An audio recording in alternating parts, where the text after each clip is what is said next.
E nas listas, muitas vezes enormes de material escolar, os pais precisam ficar atentos aos abusos. Alguns produtos não podem ser solicitados pelas escolas, a exemplo de itens de uso coletivo, como produtos de limpeza e higiene. Para a gente entender melhor o que é permitido pedir e o que não pode ser solicitado pelas escolas na lista, o repórter Eduardo Campos foi até o Procon esclarecer as dúvidas para a gente. Boa tarde, Edu, tudo bem? Fala um pouquinho pra gente o que pode não ser pedido nessa lista.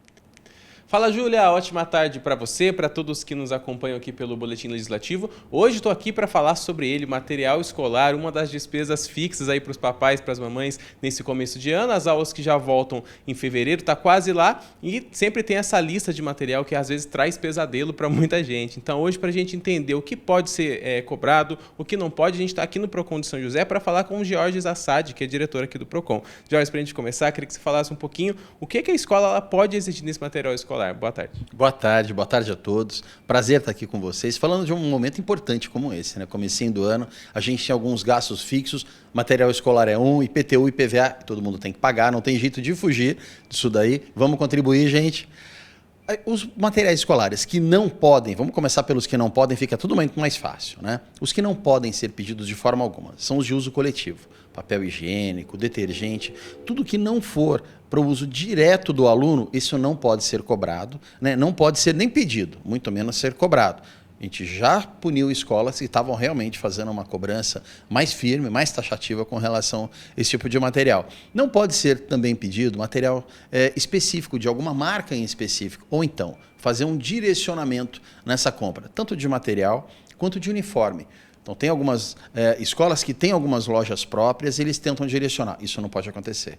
Esse direcionamento deve ser coibido e é coibido pelo Procon, mas precisa ser denunciado aqui para a gente.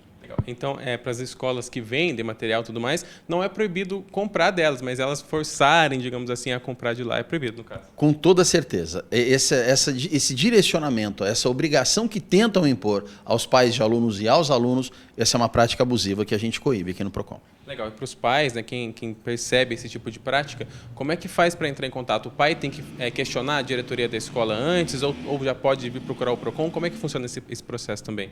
A primeira orientação é realmente conversar com a escola, conversar com o estabelecimento de ensino, né, mostrar para eles que eles estão errados, indo, inclusive, né, com essa mensagem do Procon. Essa mensagem que a gente passa para que todo mundo tenha, né, tanto aos consumidores quanto aos fornecedores. Essa é uma obrigação, uma grande obrigação do Procon, né, de orientar bastante, levando as informações para que ninguém erre, para que o fornecedor não erre nem o consumidor acabe sendo levado a um erro ou então a algum tipo de abuso, né?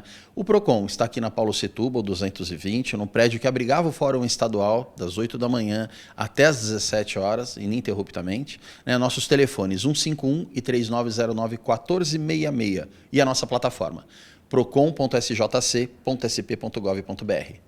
Perfeito. Para a gente ir fechando, o que você dá de dica para o pessoal ficar de olho nessa lista de materiais? Se tem algum também, algum número máximo de itens? Acho que isso não chega a ter, mas o que é bom a pessoa ficar de olho também? Primeira orientação. Procurar o comércio local. A gente tem, né, esse compromisso com a cidade, com os fornecedores da cidade, que estão de parabéns, inclusive.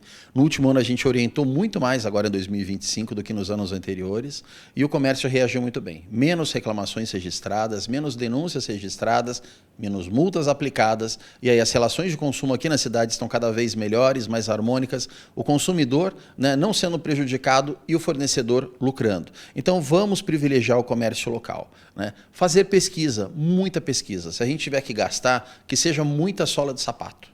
Vamos deixar o suor, né, tirar o suor. Está todo mundo agora com gordurinhas acumuladas depois de Natal, de Réveillon. A gente precisa realmente suar bastante. E pesquisa é a melhor coisa que faz um consumidor.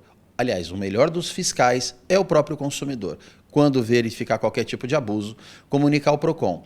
Tentar usar todo o material que sobrou dos anos anteriores ou do ano anterior. Lápis de cor, borracha, caneta esferográfica, lápis, lapiseira, tudo que puder ser aproveitado ou reaproveitado deve ser aproveitado. Se não for preciso comprar a lista toda agora no começo do ano, compre o que for preciso para o primeiro bimestre, depois para o segundo bimestre, até porque Com o passar do tempo, essa lista de material tende a baixar, né? E não chegar numa loja e comprar toda a lista. Quando faz a pesquisa e depois que fizer a pesquisa, o consumidor vai saber item a item qual é o melhor local para ele voltar e comprar. Não precisa comprar, não existe a obrigatoriedade de comprar tudo novo e nem a listagem completa desses materiais, que podem ser feitos ao longo do ano. Uma outra orientação: vão sozinhos às compras, os pais. Não devem levar os filhos juntos, porque os filhos vão recorrer sempre àqueles materiais escolares temáticos, né?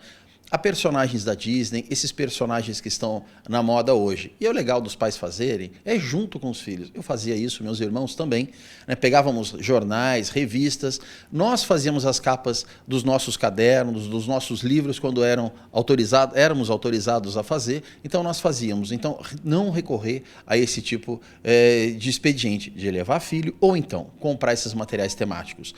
Com toda certeza, o gasto que o pai vai ter vai ser somente da sola do sapato e das calorias que a gente precisa realmente eliminar. Maravilha, Jorge. Muito obrigado pela sua participação aqui, pelos esclarecimentos. Então, Ju, é isso, né? É sempre bom ficar de olho, fazer realmente essa pesquisa que a gente falou. E como a gente estava conversando aqui também, esse mês de janeiro, mês de fevereiro, é um mês que a gente está acostumado a gastar mais, são várias contas que aparecem, então tudo que puder economizar já ajuda também no final do mês. Eu volto com você aí do estúdio, Ju. Verdade, Edu, nessa hora a pesquisa é a melhor opção para não pesar no bolso nesse início de ano. Obrigada pelas informações.